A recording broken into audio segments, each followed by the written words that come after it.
살롱! 축구살롱에 오신 것을 환영합니다. 오늘도 역시 제 양쪽에는 소준일 캐스터 그리고 황덕연 해설위원이 함께 하십니다. 어서 오세요. 아, 반갑습니다. 네. 아유, 이런 오프닝이 없었는데 갑자기 또 인사를 하시네요. 그 사전 미팅 때 우리 황덕연 해설위원이 제안을 했어요. 네.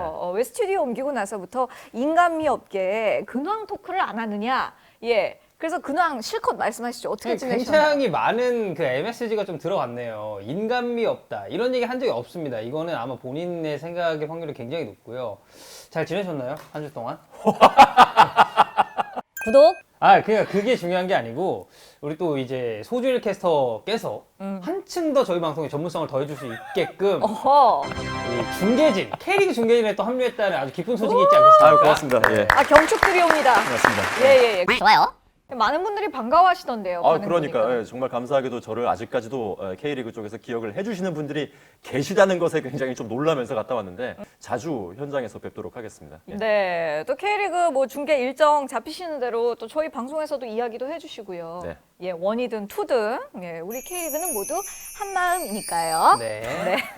자, 이제 오늘 순서 본격적으로 들어가 보도록 하겠습니다. 소준일 캐스터가 한 주 동안의 이슈를 정리해 오셨죠. 예, 제가 K리그 중계방송을 시작을 했는데 스타트를 끊자마자 이게 참 안타깝게도 먹구름이 사실 좀 끼어 있습니다. K리그가 시즌 완주가 가능할지 자체에 대해서 좀 염려하는 목소리가 많이 높아지고 있는데 무관중 체제로 전환된 지는 이미 오래가 됐고 이제 본격적으로 사회적 거리두기 3단계 논의가 사회 전반에서 좀 나오고 있다 보니까 맞아요. 3단계가 진행이 되면 뭐 강지원 아나운서가 특방을 많이 했으니까 네네. 알고 계시겠지만은 스포츠 행사가 모두 중단이 금지되죠. 됩니다. 예. 이럴 경우에는 K리그 1과 K리그 2가 각각 올 시즌에 정식으로 성립을 하기 위해서는 최소 K리그 1은 22번의 라운드, 22라운드, 그리고 K리그 2는 18라운드를 소화를 해야 되는데요. 예. 현재 K리그 1은 17라운드, 그리고 K리그 2는 16라운드를 소화를 하고 있습니다.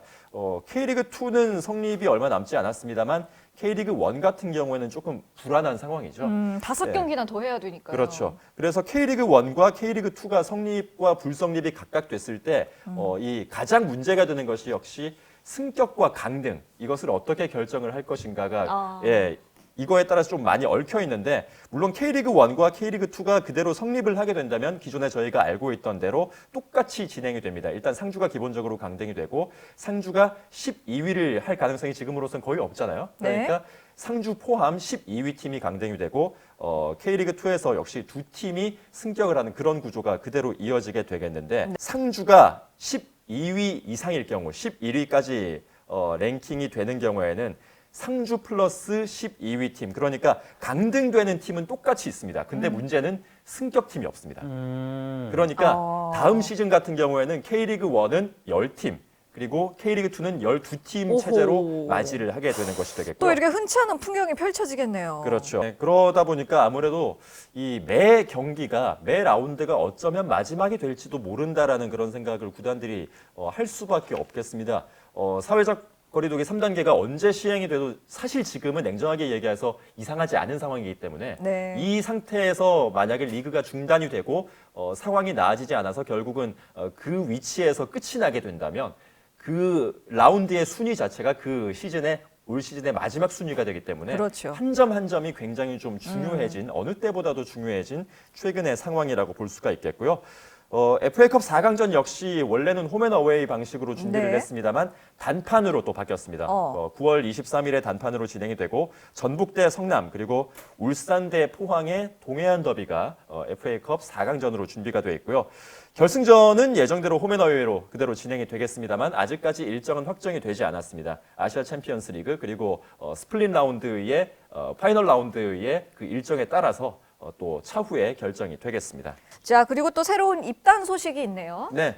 상주 상무에서 27일에 이제 전역을 하는 한석종 선수가 결국 수원에 입단을 하게 됐습니다. 결국? 예, 입단을 하면서 이렇게 밝혔습니다. 한국의 축구 선수라면 누구나 선망하는 클럽에 입단하게 돼서 영광스럽다. 팀의 보탬이 될 수 있도록 몸과 마음을 준비하겠다라고 밝혔는데 역시 고승범 선수가 최근에 4주 동안의 부상을 끊게 되면서 중원에 굉장히 좀 거대한 구멍이 뚫리게 된 맞아요. 수원입니다. 거기다가 인천에게 지난 라운드 패하면서 나중에 황덕현 해설위원이 리뷰를 통해서 그 경기를 다시 짚어보긴 할 텐데 굉장히 좀 힘들지 않습니까? 네. 이 한석종 선수가 올 시즌도 상주 상무에서 굉장히 중요한 역할을 중원에서 해줬기 때문에 주승진 감독 등 그리고 수원 팬들에게는 굉장히 좀 천군만마와 같은 선수가 되지 않을까라는 생각이 듭니다. 좋아요. 자, 그리고 상주 요문고가 또 크나큰 도전을 하고 있다고요? 예, 이 상주가 사실 뜨거운 감자죠. 올 시즌을 끝으로 상무가 김천으로 연고지를 옮기게 되는 것이 확정이 됐고 상주 상무는 올 시즌을 끝으로 역사 속으로 사라지게 됐습니다. 그렇게 된다면 역시 상주 상무 산하에 있는 유소년 팀이 어떻게 될 것인가가 역시 또 문제가 되고 있는데 네네. 애초에 상주가 새로운 팀을 창단을 하기로 했습니다. 그러니까 상무는 다른 팀으로 가더라도 상주의 새로운 팀을 충남 아산처럼 창단을 하기로 그렇게 약속이 돼 있었던 시민구단을요? 그렇죠. 예. 약속이 돼 있었던 상황이었는데 상주시에서 그 약속을 전면 백지화를 시켜버렸습니다. 그래서 상주에는 새로운 팀이 생기지 않게 됐고 유스 팀의 모체가 돼야 할 성인 팀이 사라지게 되면서 이 팀들은 과연 어디로 가야 되느냐 이것이 역시 관건이 됐는데 예. 현재로서는 상주에 있는 초중고등학교 유스 팀이 모두 내년이면 해단을 할 수밖에 없고 선수들은 각자 도생을 위해서 전국 각지로 뿔뿔이 흩어져야 되는 그런 상황에 처해 있는데 그러니까 축구를 계속 하려면 그 축구를 할 수 있는 학교로 알아서 전학을 가야 되는 상황인 그렇죠. 거죠. 그러니까 이 선수들의 그 앞날에 그 장래에 굉장히 좀 안 좋은 영향을 끼칠 수밖에 없는 그러네요. 상황인데 어른들이 아이들에게 했던 약속을 지키지 않았기 때문에 이런 상황이 발생을 하는 것이잖아요. 그래서 좀 네. 미안하기도 하고 좀 모쪼록 좋은 해결 방법이 나왔으면 좋겠네요. 네. 자, 지금까지 소준일 캐스터의 골 때리는 이슈였습니다. 네, 계속해서 지난 주말 열렸던 K리그 17라운드 주요 경기 리뷰 순서로 넘어가도록 할 텐데요. 앞서서 소준일 캐스터가 잠깐 언급을 해 주셨듯이 인천과 수원의 단두대 매치, 니가 가라 하와이 매치. 이 경기 리뷰를 황덕현 해설위원이 준비하셨다고요. 네. 니가 가라 하와이. 네. 저희 이 경기 펼쳐질 때 이제 강전 아나운서가 단톡방에 글을 올렸잖아요. 경기 왜 이렇게 재미없냐? 라면서. 네. 골도 안 터지고. 네, 골도 안 터지고. 네, 굉장히 좀 지루한 공방전이었다면 지루한 공방전이라고 볼 수 있는데 이게 또 마지막에 골 넣은 선수가 또 선수인 만큼 좀 빅재미를 선사해주지 않았나라는 생각이 좀 듭니다. What time is it now? 네. 시우타임. 시우타임, 베이비. 네. 베이비요? 아, 힙합을 모르시네, 잘. 아, 힙합 좋아하시나요? What time? Yo, 시우타임, 네. 베이비. 제가 이런 사람들이랑 방송을 하고 있습니다.